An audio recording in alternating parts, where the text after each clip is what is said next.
académico y político que tiene con las poblaciones indígenas y particularmente con las mujeres indígenas. Sus principales líneas de investigación en estos últimos años han sido el estudio de estas comunidades indígenas, el racismo en las élites de poder en Guatemala, las élites intelectuales de poder en Centroamérica y los imaginarios nacionales, la diversidad cultural, y también ha estado trabajando sobre culturas políticas en América Latina. Damos paso entonces a la intervención de la doctora Marta Casaux Arzú con el tema Racismo y patrimonialización de la cultura en Guatemala, del pasado al presente. Buenos días, doctora.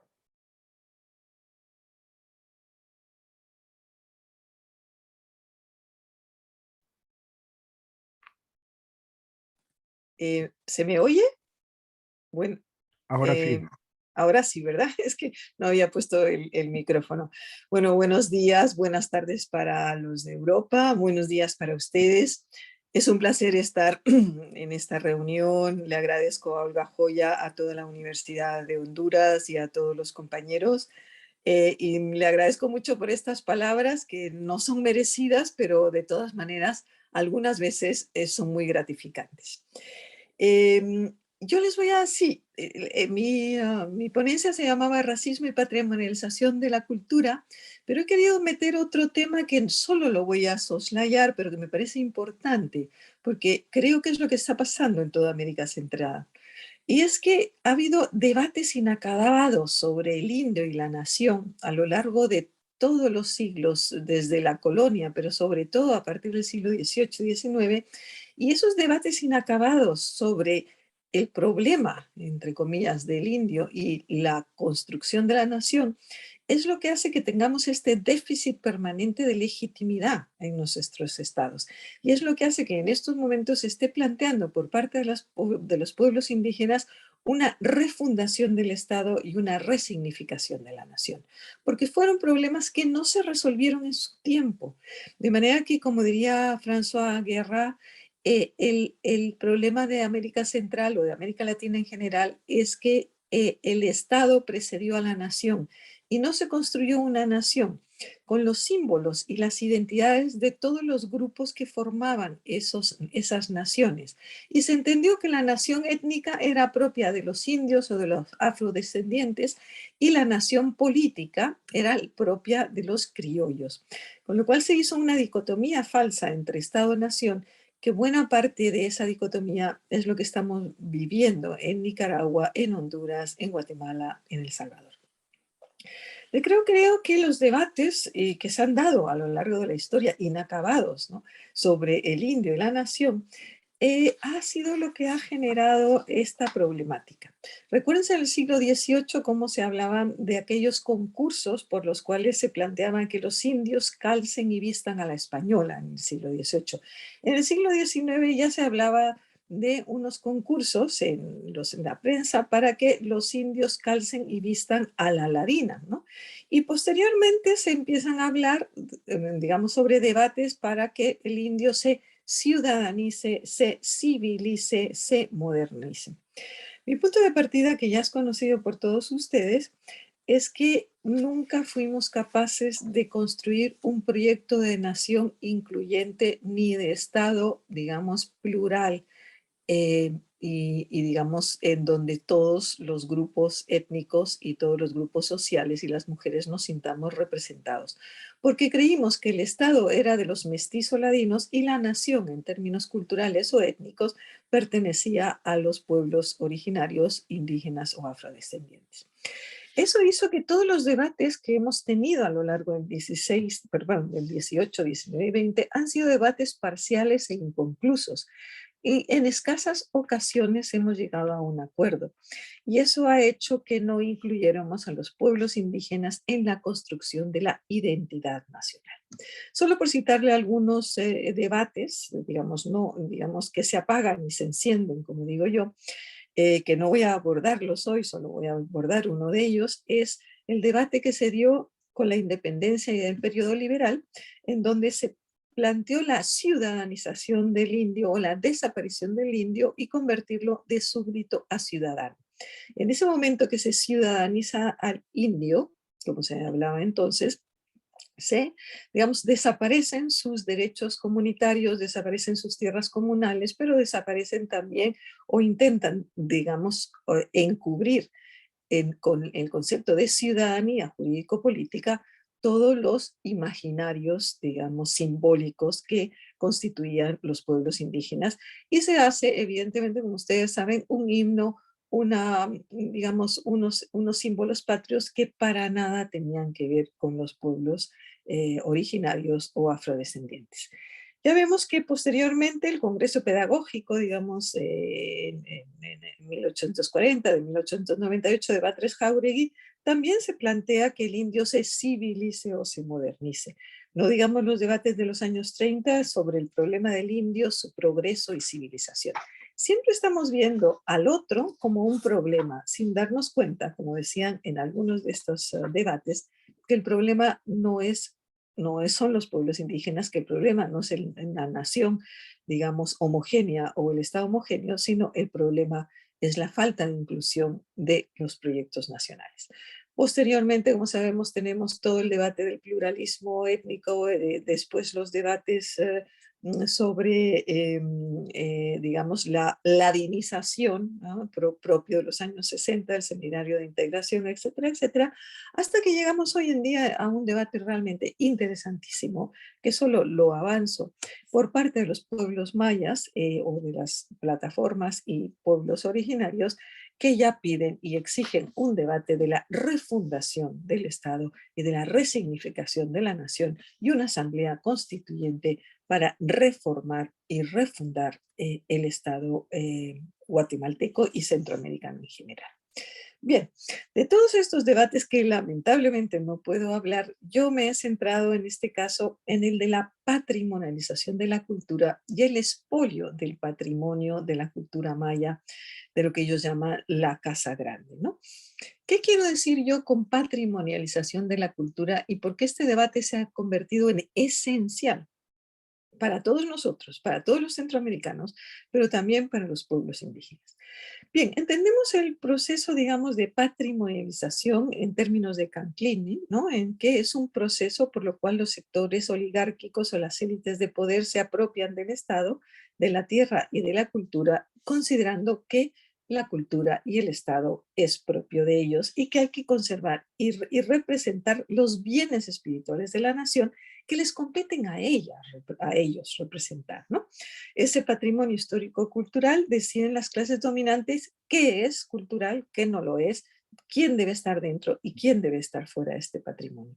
Es lo que Canclini llama la teatralización del patrimonio, como un esfuerzo de simular la sustancia fundante, un repertorio de bienes simbólicos que forman parte de nuestro pasado y que deciden, insisto, quién debe estar en ese pasado y quién no debe estar.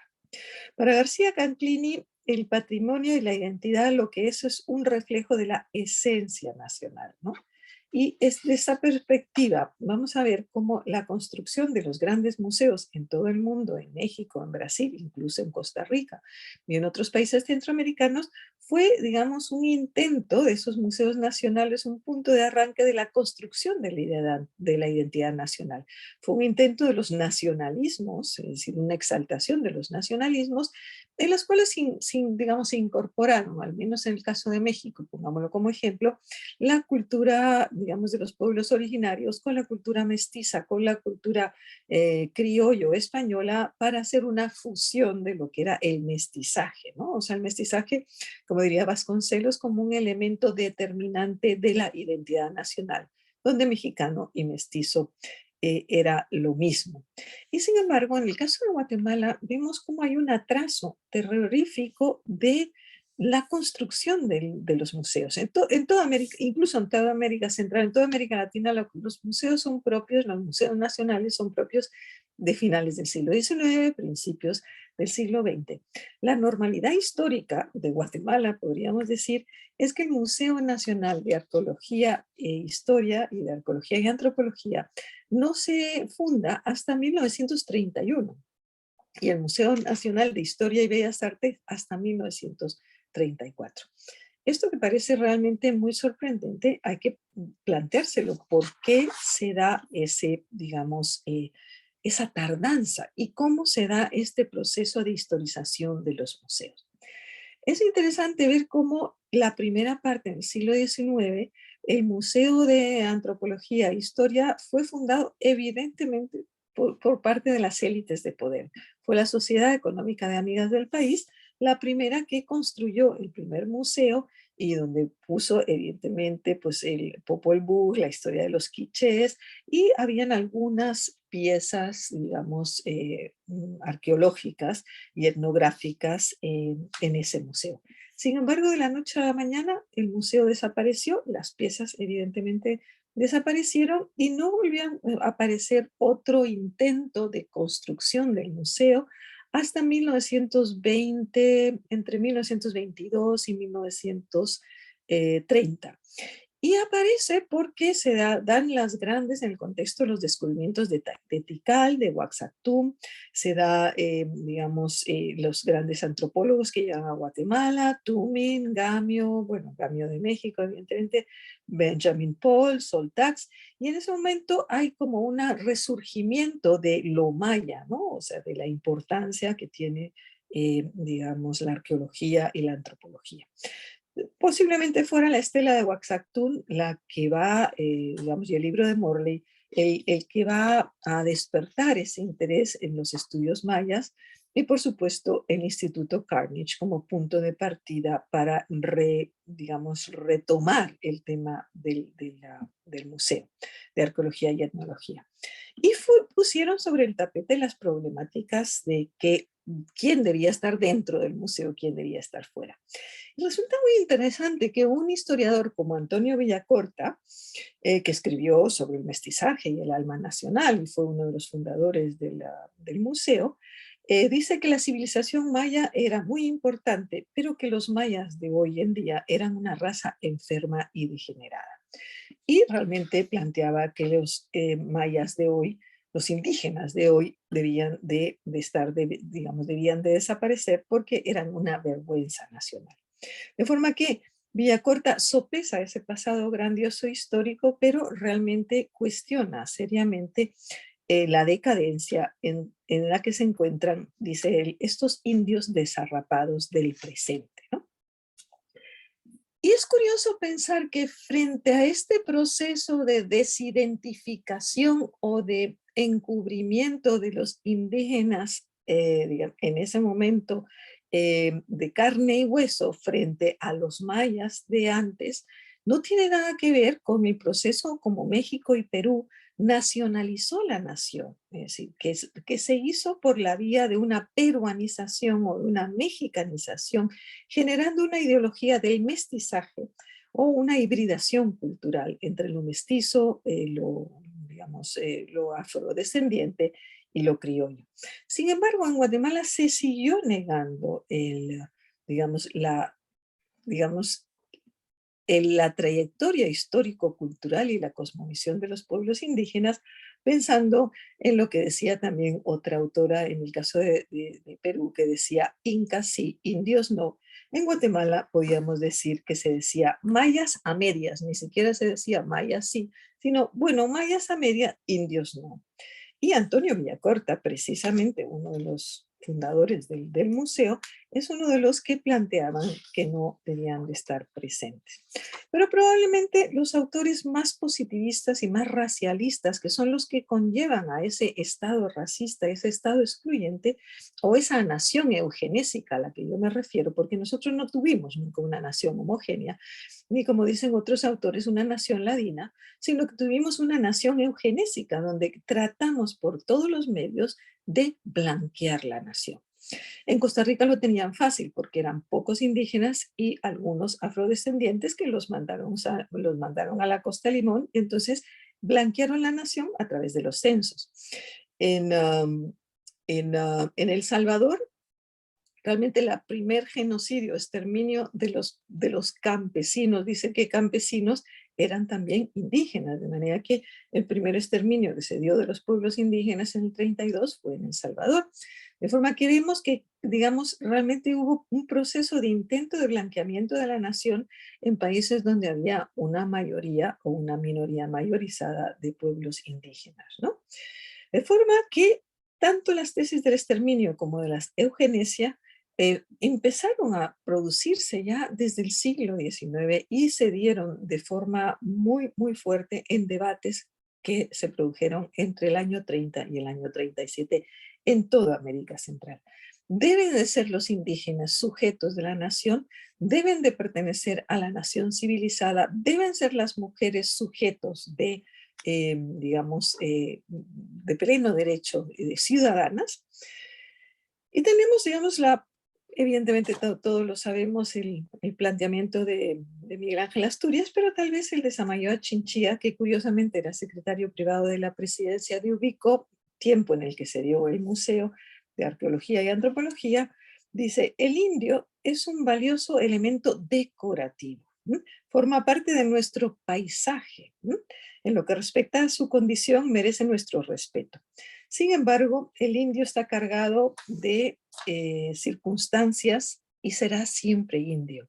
Es decir, un ser huraño ante toda idea nueva, impenetrable, es un sonámbulo entre el enjambre de inquietudes que acosan al hombre. Su verdadera redención no llegará sino cuando su vieja sangre tenga la oportunidad de mezclarse con representantes de la raza blanca. Para Samayoa Chinchilla, como vemos, el indio era un ser decorativo que formaba parte del paisaje y no del paisanaje, y era una sombra o un ser agónico, un sonámbulo destinado a desaparecer. Curiosamente, en este contexto es donde se da la formación del Museo de Arqueología y Antropología y Etnología, perdón. Pero nos preguntamos, ¿cómo es posible que se haya dado, digamos, tan tarde la refundación, porque fueron 2 o 3 intentos, en tiempos de Ubico en 1931? Unos dicen que el retraso se debió a problemas administrativos, otros dicen que se llegó a peleas, pero ¿cómo puede entenderse este cúmulo de fracasos y de ausencias? ¿Cómo puede leerse ese descuido del Estado, esa falta de voluntad política de los sucesivos gobiernos de volver a poner en marcha el Museo de Arqueología y Etnología? Se han dado múltiples explicaciones, pero nosotros hemos encontrado una que quiero que enlacemos con el presente, porque creo que los análisis que tenemos que hacer de toda Centroamérica, primero es que compartimos casi todas las aspectos económicos, políticos y sociales, pero sobre todo que lo que tenemos que ver son las estructuras de larga duración. Y ahí vemos cómo es increíble, o sea, y eso fue una casualidad que me encontré, como una de las explicaciones más plausibles de por qué se tarda tanto en construir el museo es por una pelea brutal que se da entre un norteamericano que se llamaba William Gates, no es Bill Gates, sino William Gates, un lingüista y un arqueólogo, notable coleccionista, que de la noche a la mañana se convierte en el primer director del Museo Arqueológico Nacional.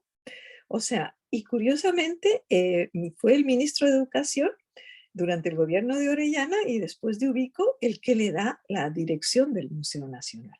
Y fíjense que este individuo era, bueno, un expoliador nato, como puede ser ahora Hansen, o como no sé lo que pasa en Honduras, pero probablemente sea lo mismo.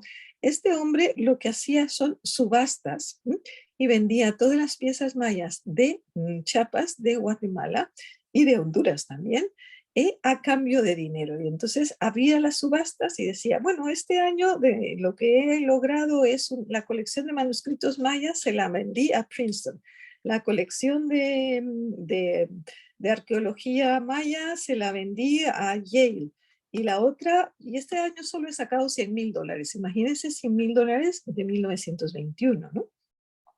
Gates en una carta privada se vanagloriaba de que había logrado aprobar una ley que le permitía sacar el 100% de las piezas de Chiapas y de Guatemala al extranjero sin otro control que el de su propia autorización como director general del museo. Imagínense qué desfachatez. Pero curiosamente, esto entra en crisis, estamos hablando del año 21, 23, entra en crisis cuando el Instituto Carnegie y Morley se da cuenta de que el Gates estaba llevándose parte de todo el botín y que él no se estaba llevando. Entonces entran en una fase de críticas y de descalificaciones entre Gates y Morley hasta que al final pierde Gates y en el 26 tiene que irse, pero le sustituye Morley. Es decir, y Morley en una de las cartas que hemos encontrado también dice que ahora es él el que en un 100% se puede llevar y tiene el control de todos los, a través de un decreto 791, tiene el control de la expoliación, no dice expoliación, obviamente, digamos, de sacar todas las piezas. Lo que sí que parece evidente es que este planteamiento, digamos, de expolio, ¿sí?, a través de los institutos no solo norteamericanos, pensemos en Francia, pensemos también en Alemania, es decir, pensemos en todo lo que pasó en Caminar Juyú, en Quiriguá, en Huaxactún, en Copán. ¿Sí? Entonces, este proceso de patrimonialización de la cultura y a su vez de expolio de los bienes, digamos, de los pueblos mayas y de su cultura, es un elemento histórico estructural que viene desde el 19 o más atrás. ¿Qué es lo que pasa cuando ya nos vemos que esa situación llega al siglo XX?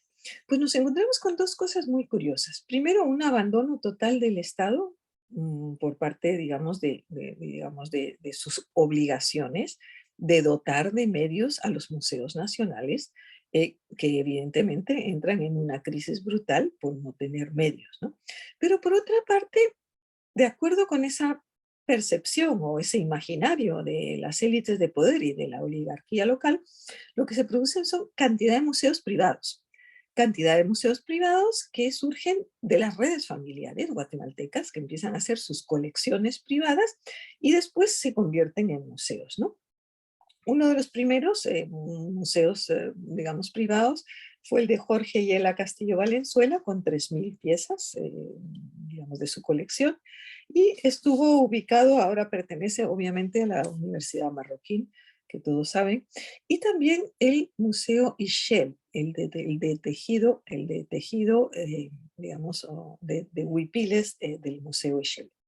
Nos damos cuenta como este Museo del Traje, ¿no?, que pertenece a los Friends of Ixchel Museum, está compuesta en su mayoría por socios patrocinadores de redes familiares guatemaltecas y curiosamente es un museo en el que se muestran pues los huipiles, una colección de la señora Peterson, una magnífica colección, pero se muestran los huipiles y con maniquís que evidentemente no son indígenas, que son blancas, impecables, no hay una suciedad, no hay pobreza. Los rasgos de estos maniquís están totalmente descontextualizados, no hay una visión de la vinculación entre la identidad de las mujeres indígenas y de los mayas actuales, y simplemente no hay ni siquiera un estudio ideográfico de los huipiles, sino simplemente, como dicen ellos, es un museo del color, es un museo de la belleza, ¿no?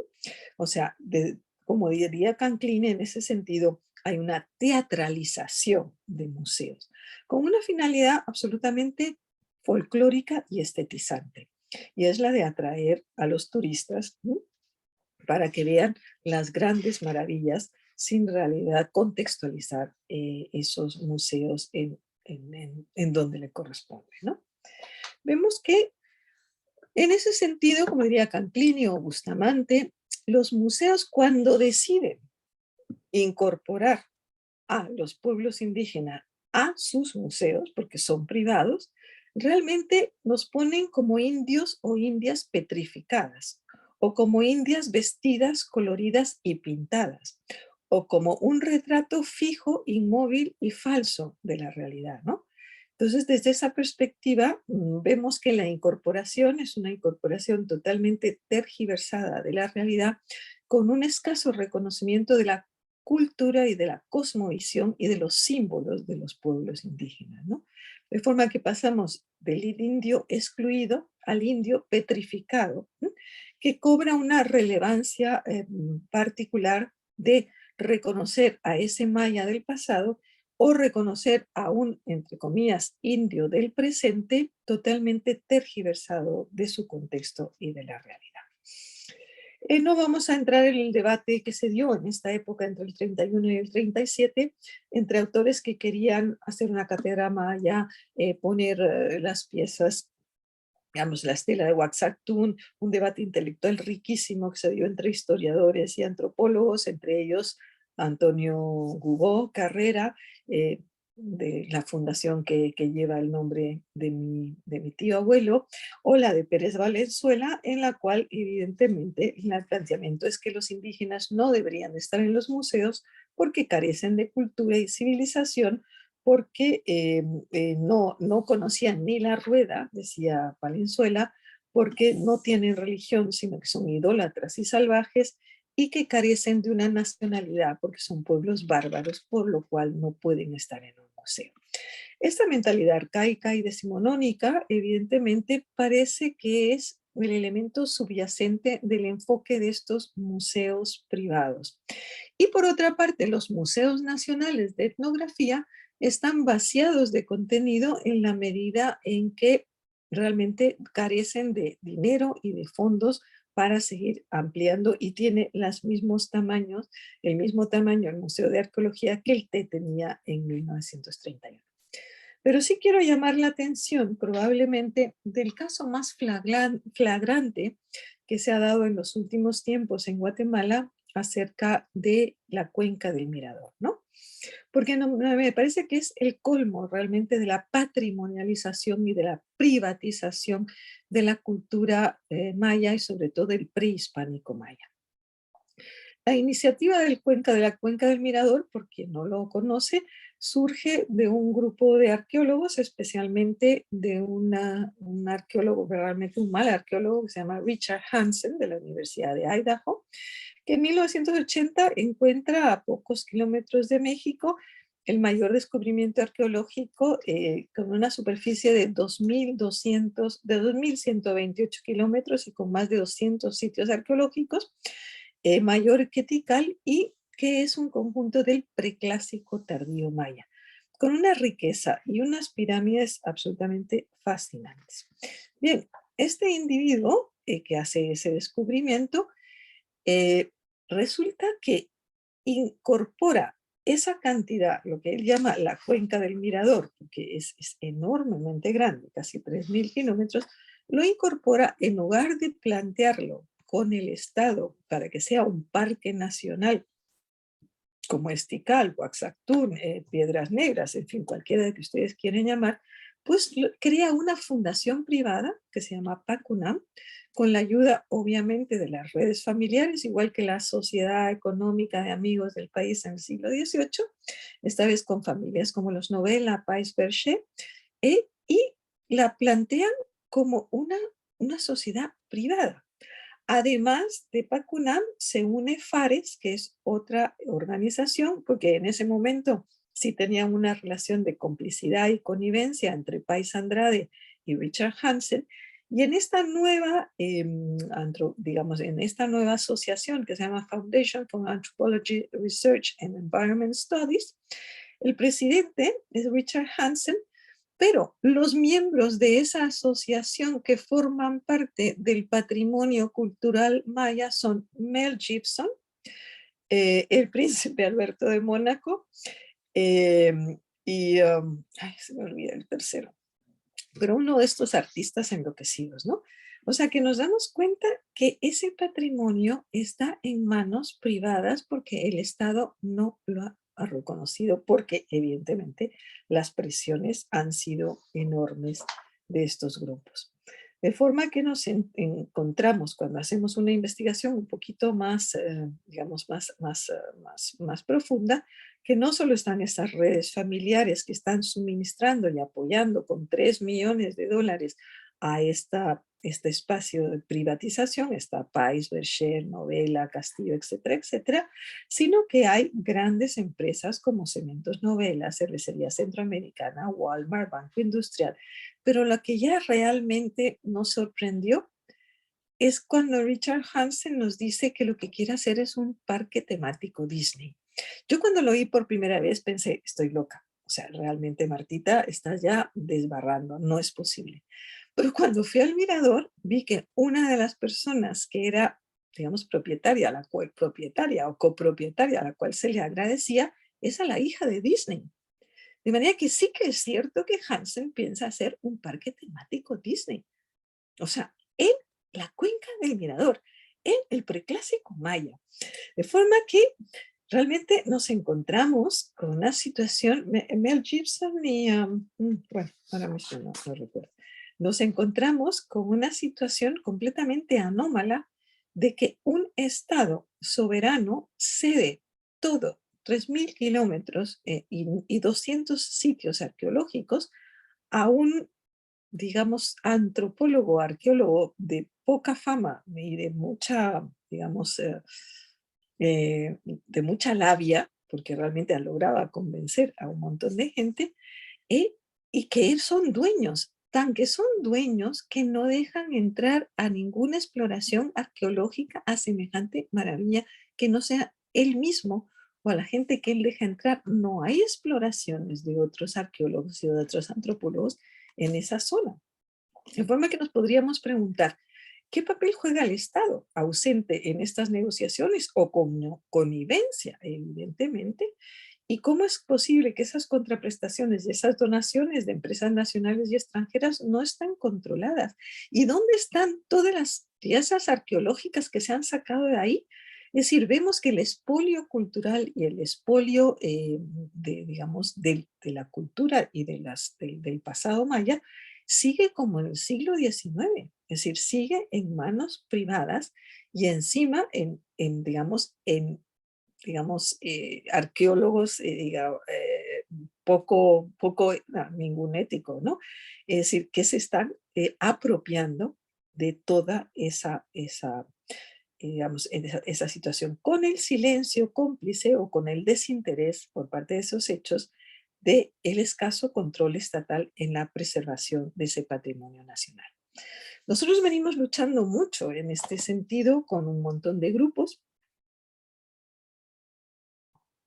para evitar o para hacer que eso se nacionalice, porque antes por lo menos se nacionalizaban en parques nacionales, pero ahora la presión de este hombre, que afortunadamente gracias a Biden ahora ya no lo van a privatizar del todo, porque había ya una ley de privatización en estas empresas privadas de todo ese patrimonio juntamente con senadores republicanos norteamericanos.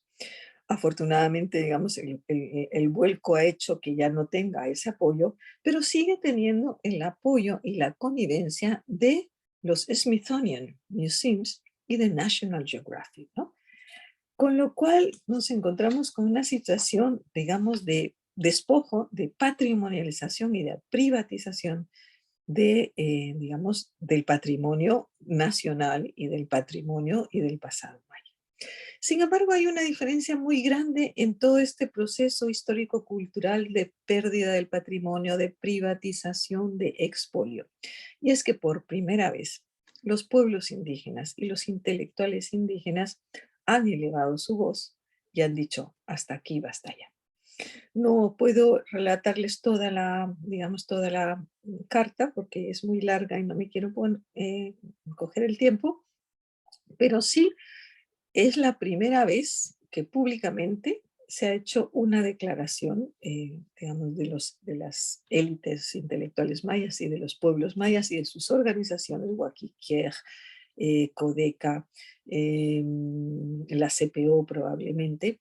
Y solo les voy a leer dos trozos porque me parecen realmente interesantes, porque es la primera vez, insisto, que ya los pueblos indígenas hacen una crítica atroz y fuerte y fundamentada en esta situación. Y le dicen al señor Hansen, desde hace muchos años sabemos de su injerencia en Guatemala a través de sus proyectos arqueológicos y su relación con las élites políticas y económicas criollas, ladinas y mestizas. Lo que se pone en escena no solo es un documental, porque él saca documentales en National Geographic y se llama a sí mismo el rey de la jungla. Fíjense si no son las mismas palabras que en el 30 o en el 37. O dice el imperio maya del arqueólogo Richard Hansen. O sea, el imperio maya es del arqueólogo Richard Hansen. Y que esa razón tiene, porque lo tiene patrimonializado en una sociedad privada. Entonces dice, acostumbrados a, como están ustedes, a repartirse el mundo y saquear con impunidad, estos titulares de periódicos y documentales le otorgan como propiedad el imperio maya. Nada más obsceno, sabiendo que los mayas estamos vivos y usted está excavando nuestro territorio, nuestra casa grande. ¿Quién le ha dado a usted el derecho de vender nuestro territorio? ¿Quién le ha dado a usted el derecho de vender nuestra casa grande a personajes tan siniestros como Mel Gibson, Morgan Freeman o el príncipe Alberto de Mónaco? ¿Quién se cree usted? Y termina eso. Es una carta bellísima que si quieren se las paso, que es un modelo realmente de dignidad y de acusación del expolio, ¿no? Dice, finalmente, Mr. Hansen, a través de esta carta denunciamos su impulso imperialista y colonial, su grotesco deseo por enriquecerse a nuestra costa. Usted no es más que otro gringo imperialista y colonizador que, al igual que las élites criollas, ladinas y mestizas de Guatemala, tienen una larga tradición de saqueo, extractivismo y despojo. Respete nuestros territorios, nuestra casa grande. Esa nos pertenece solo a nosotros, las naciones mayas. Hay gente que le agradece por excavar. Nosotros no tenemos nada que agradecerle. Nunca lo hemos llamado para hacer sus exploraciones en nuestro territorio, nuestra casa grande. Basta ya de robar nuestro territorio y de saquear nuestras ciudades milenarias. Yo creo que la gran diferencia en estos momentos, en todo Centroamérica en general y en todo el mundo, yo diría, es que la voz de los pueblos se hace escuchar. Y la voz de los sectores subalternos ya no necesitan tener representantes que las representen, no necesitan tener ventrílocos que hablen por ellos, sino que ellos hablan por sí mismos y plantean realmente sus derechos, ya no solo a la soberanía patrimonial de su patrimonio cultural, sino a la soberanía territorial, a la soberanía alimentaria, a la soberanía del subsuelo. En estos momentos yo creo que nos encontramos, a pesar de, digamos, de todo el pesimismo que podemos sentir al ver los casos de Nicaragua, o el de El Salvador o el de Guatemala, que probablemente sea el más flagrante de todos, pero yo creo que nos encontramos en un momento de vuelta de tuerca. Entonces, desde esa perspectiva, yo pienso que los pueblos indígenas en general, como el caso de Honduras hace poco, los pueblos afrodescendientes, las mujeres, hay una larga, digamos, tendencia a que los movimientos feministas, ecologistas, de lucha por la resistencia de la soberanía territorial y la soberanía nacional se están, digamos, manifestando de una forma audaz, movilizadora, consecuente y con un proyecto de refundación del Estado y de resignificación de la nación.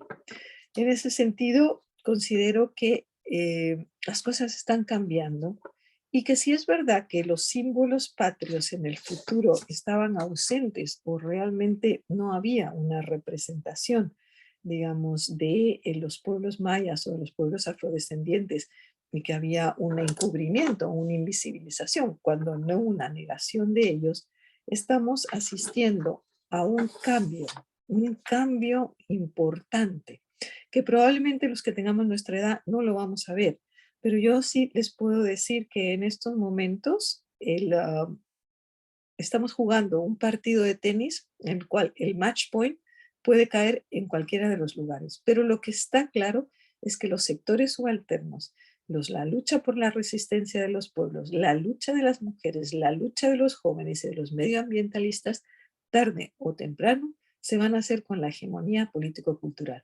No sé si con el poder, pero con la hegemonía político-cultural en estos momentos son las tendencias de mayor capacidad de argumentación, de mayor capacidad discursiva y de mayor capacidad de movilización. De manera que estos elementos nos permiten pensar de forma esperanzadora que un futuro está mucho más cercano que un pasado que cada vez está más obsoleto. Muchas gracias.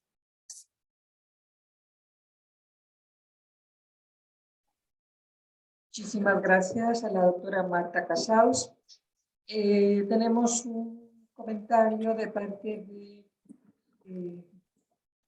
Juan Martínez, profesor de la Universidad Nacional, donde señala que Miguel Ángel Asturias escribió Leyendas de Guatemala en París.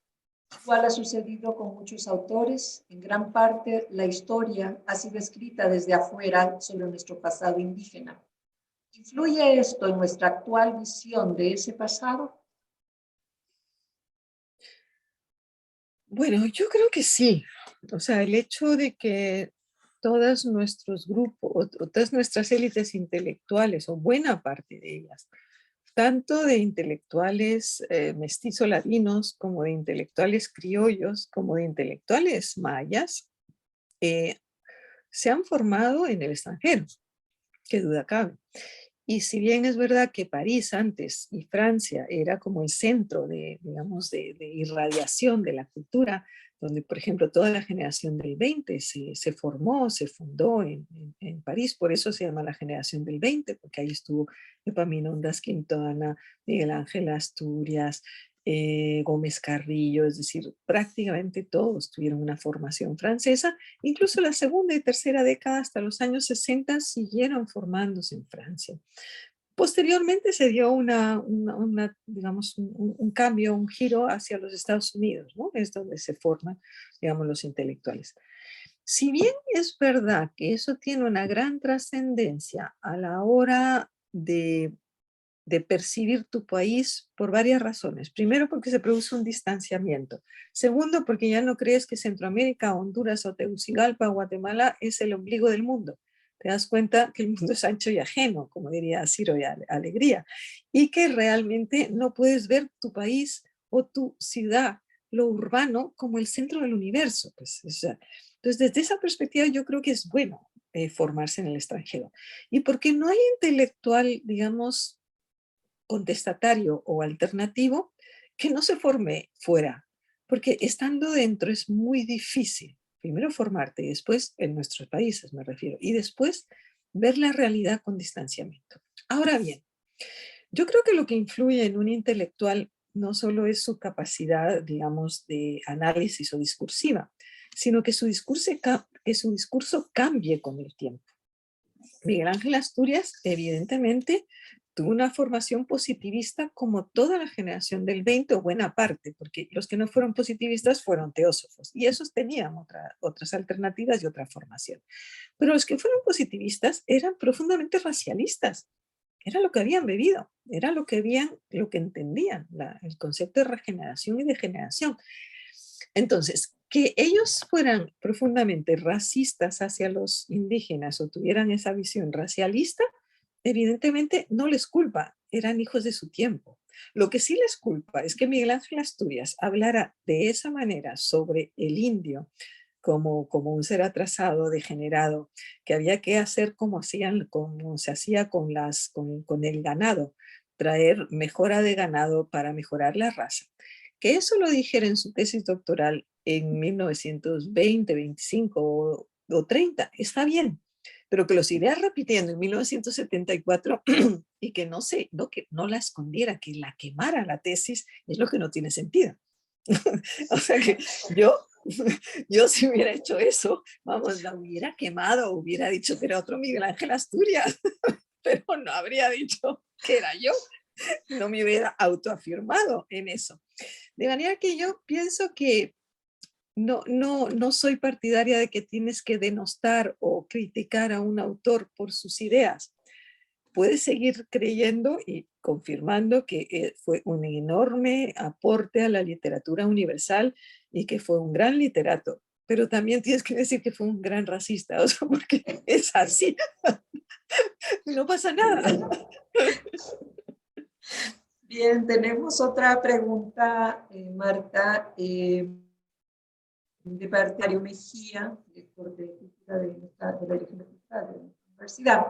Dice, pregunta si existe algún pronunciamiento gubernamental o de UNESCO sobre los planes privados en el Mirador. Pues fíjate que, mira que lo hemos intentado. Te digo porque esto es una larga lucha. Yo escribí parte de esta ponencia en el 2011 y la he ido reformando porque han aparecido nuevos datos. Y aparte de la ponencia hemos llevado una larga lucha con pueblos indígenas, pero también, por ejemplo, que ha sido muy interesante, con artesanos que se han negado a aceptar esa situación. O sea que ha sido un movimiento bastante interesante. Hemos tratado que UNESCO se manifieste, hemos tratado de que, por supuesto, el Estado se manifieste en contra. Jamás lo hemos conseguido. Entonces, desde esa perspectiva, hay una complicidad y una connivencia. Y mientras había dinero del extranjero y tenían dinero de National Geographic o del Smithsonian, que hay que, digamos, no he contado otra parte, o de los mismos republicanos, estamos hablando de Mel Gibson, ¿no? Y de gente, bueno, otra de los componentes de Fares es la sociedad del rifle.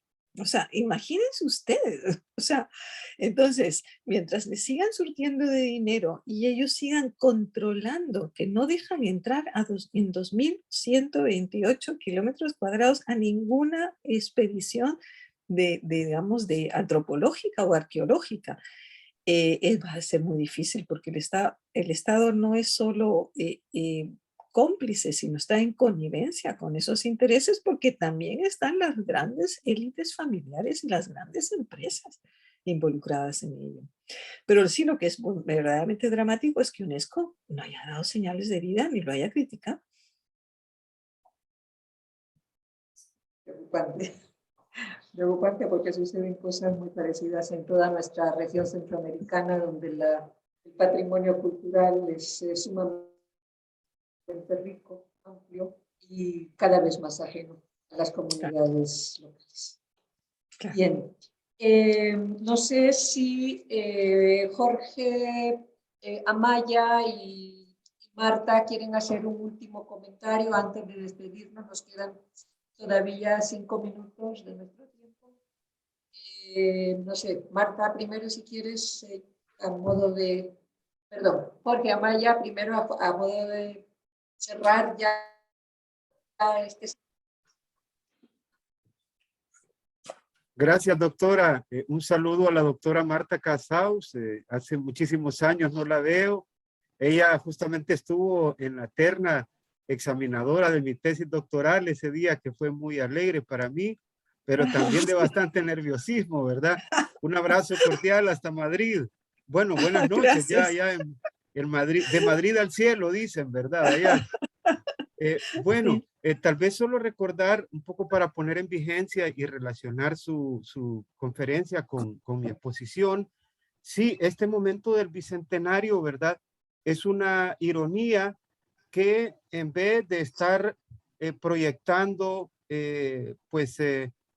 intentos integracionistas más sólidos, ¿verdad? En los países centroamericanos y sobre todo de defensa de nuestra soberanía, de defensa de nuestros territorios y de nuestras culturas, nos veamos mucho más amenazados, ¿verdad?, por el neocolonialismo. En el caso de Honduras, este año se ha impulsado fuertemente los llamados proyectos de sedes, de zonas de empleo y desarrollo, que son quizás la empresa neocolonialista más no sé, más irónica de todas las que se han hecho desde la época de la conquista incluso, porque es la cesión de nuestros territorios casi totalmente sin garantías, es decir, del establecimiento de un estado dentro de otro estado. Se les da totales libertades arancelarias, territoriales, ¿verdad? Porque incluso van a tener sus propias cortes de Suprema y sus propios presidentitos, dicen los propios políticos del partido oficialista. Y justamente esas sedes, la mayoría de ellas están ubicadas en los territorios históricos donde habitan nuestros pueblos originarios, los pueblos indígenas y los pueblos afrodescendientes. Sobre todo la mayoría están ubicadas justamente en la zona del litoral caribe de Honduras, que es donde están asentados todos los pueblos afrodescendientes. Los garífunas, los negros de habla inglesa y el pueblo, la nación misquita, ¿verdad? Entonces, es realmente una ironía, y es una ironía vinculando su tema con mi conferencia, que una de dichas sedes se llama justamente Morazán. Ay, qué horror. Una sede se llama Morazán, que está ubicada en el municipio de Choloma, en las cercanías de Puerto Cortés. Si Morazán se pudiera levantar como una especie de zombie en esta distopía, ¿verdad?, de las sedes, seguramente volvería a empuñar su arma y aparecería como en la mayoría de representaciones de lo que denominamos como pinturas panegíricas, ¿verdad? Se sentiría realmente avergonzado, que de hecho murió, que entregó su sangre para que tuviéramos una sola patria centroamericana, y ahora la están vendiendo a pedazos. Es una ironía, lo mismo que se hace en Guatemala, ¿verdad?, por parte de todas estas élites transnacionales que piensan que pueden comprar a cualquier precio nuestra riqueza patrimonial de miles de años, ¿verdad? Pues sí, yo sí querría, gracias Jorge, y sí que recuerdo perfectamente que estuvimos juntos y bueno, Gracias. que fue muy, muy, muy interesante. Pues miren, yo creo que es cierto, es decir, estamos llevando al colmo de la desestatización, es decir, yo creo que digamos, la desmembración o la desvertebración o el despojo del Estado se ha dado por dos razones. Uno, por la globalización. Son las grandes empresas transnacionales y las multinacionales, incluso las de comunicación, incluso las redes sociales, las que han terminado con la delimitación geográfico-territorial de nuestros países. Pero también son las élites de poder y nuestros propios gobiernos que nunca tuvieron un proyecto de Estado ni de nación. O sea, si realmente antes no lo tenían, pero al menos algunos de ellos creyeron en la lucha por la soberanía territorial, como el 44 y el 54 en Guatemala, o con otros momentos en Centroamérica. Pero en un momento determinado, es decir, ese neoliberalismo a ultranza de, digamos, de quitarle todo el poder y toda la capacidad del Estado, ha provocado una desmembración y una desvertebración brutal. Entonces yo, desde esa perspectiva, yo creo y yo estoy casi convencida y pienso que si no me equivoqué en el racismo, que si no me equivoqué con las redes familiares y élites de poder y que si no me equivoqué con el genocidio, a lo mejor tengo suerte y no me equivoco al pensar que esos movimientos de defensa contra la corrupción, contra la impunidad, a favor de la soberanía territorial, local, administrativa, a favor de los pueblos y a favor de las mujeres, esa nueva vertiente, esas nuevas tendencias, insisto, ecologistas, antirracistas, feministas y de luchas de las resistencias de los pueblos, va a hacer que se haga un cambio sustancial.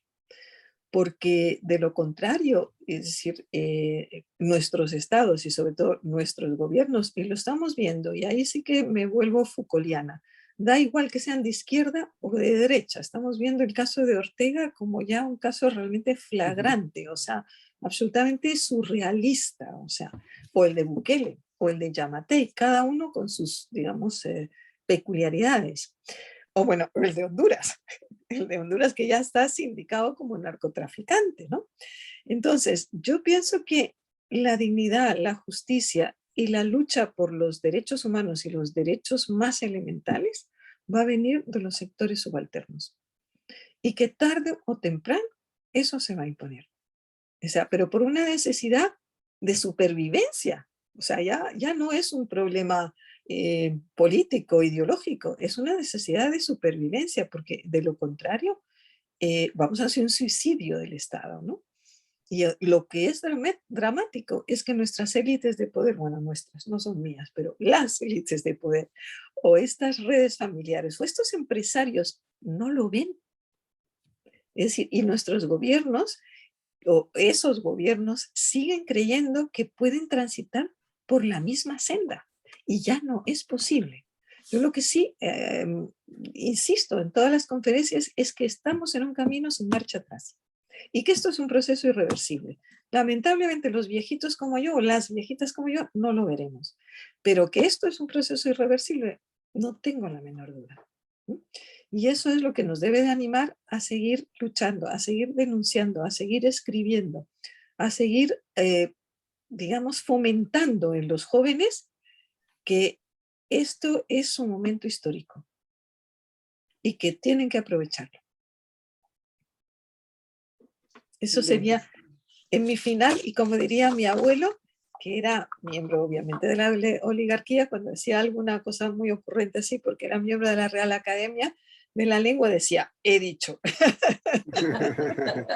Okay. Muchísimas gracias por esos decires al doctor Jorge Amaya, a la doctora Marta Casals. Han sido realmente dos exposiciones de lujo. A nuestro público agradecemos mucho la fidelidad con el simposio y voy a pasar la palabra a Daniel Medina para que nos hable un poco, nos adelante el programa que tenemos para esta tarde. Daniel.